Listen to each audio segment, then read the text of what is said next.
Well, today is the day. Gonna overseed little golf hole here.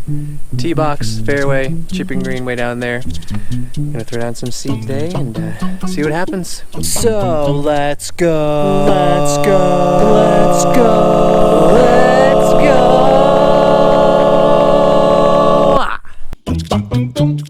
So this will definitely be the first time I've ever done this. I am not a pro whatsoever, so basically everything that I'm doing, I'm getting off of thelawnforum.com. John Ware did this, let's see, what is it, 2017 I think it was, winter, and it looked amazing. His backyard was awesome, it striped great, it was perfect. He wrote a guide, he wrote a how-to. I will definitely link that in the description. Make sure you go look at that. If you're ever thinking about rye overseeding your Bermuda lawn, check out that guide because it has every step along the way. I don't need to go through every step of that process, just go look at the guide. We'll just hit the highlights. Obviously, I've already mowed, I scalped it down. So I think this is between 0.35 and 0.4 inches that I set my reel mower to, just to scalp it nice and low so that the seed can get down to the soil as much as possible. To make that even easier for the rye seed to get down there, we're gonna use the power rake here to dethatch a little bit, scarify it, whatever you wanna call it. We're gonna use the power rake to cut back on some of that grass and just make more dirt available for the seed to contact. And then of course, the seed. I got a drop spreader just for this. I have a broadcast spreader, but that would probably throw the seed out. I want nice lines. I basically only want the seed to be where it's brown right now, so that only there will it be green this winter and everything else will be brown. So this golf hole will stand out all winter long. It'd be kind of cool.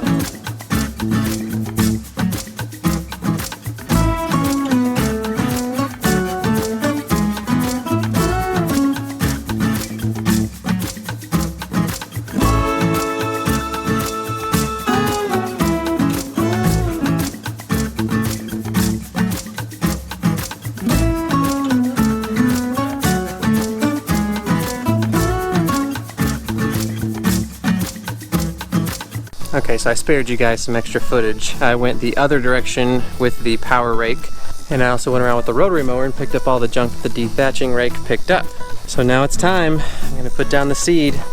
I have no clue what I'm doing. I don't know if this is gonna work very well, but here goes nothing. And I don't really feel like moving the camera around a whole lot, so you're gonna get another time lapse. Yippee!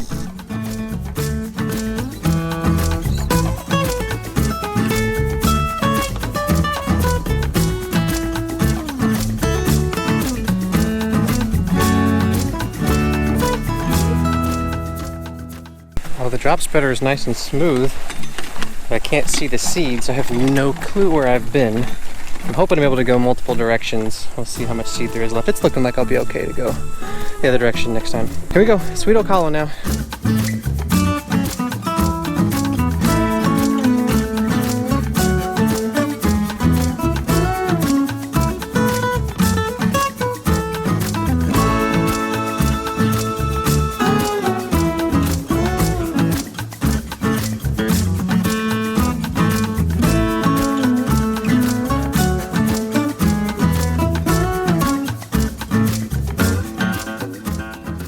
Well, I was able to go the other direction on this main part on the fairway most of the way. The very end didn't get a third pass, so I'm pretty happy overall with the way that it turned out. Basically what I knew was I had the right amount of seed to put down about 8 to 10 pounds per 1,000 square feet. I measured out the spot that I mowed, so like the area that I had was enough for the bag, so I just tried to evenly spread it across that area. I didn't measure out, you know, 8 or 9 pounds, I guess, and put it on each 1,000 square feet. I just measured on the front end and knew that I should use the whole bag on what I had mowed. I think that makes sense, right? Anyway, I will keep you posted. I'll take pictures. I'm gonna water like crazy. Try to keep it wet and hope it doesn't wash out because I think there's rain in the forecast, maybe even the next couple days. So hopefully it's just light and actually helps me instead of hinders it, but we'll find out. Catch you later with the progress.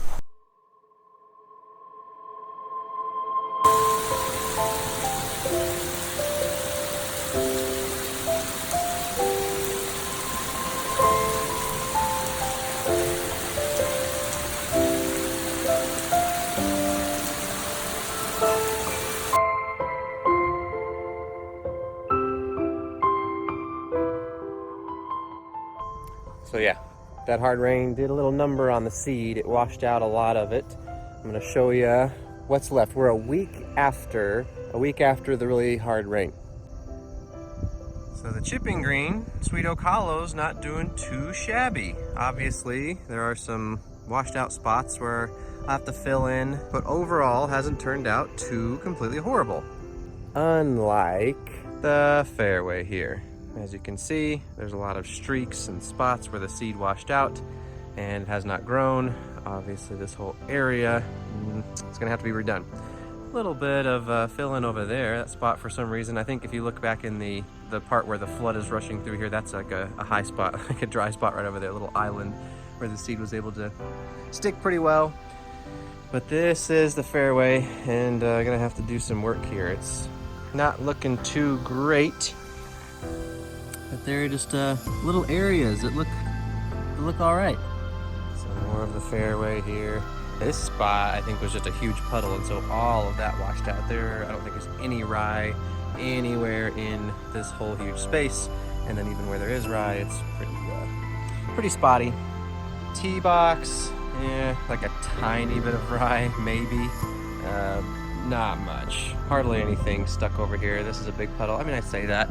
There, you can see there's some rye in there. Just definitely not great. So I was kind of back and forth on whether or not I was gonna buy more seed and redo this and water it all over again and go through the whole process. The chipping green looks okay. The fairway was kind of gonna be pretty crummy. Thought about painting it for a little while. I'm leaving for GIE tomorrow, and so it wasn't gonna get done now. But then when I get back, a special opportunity has presented itself because a certain company reached out and they did not want to see this project go unfinished.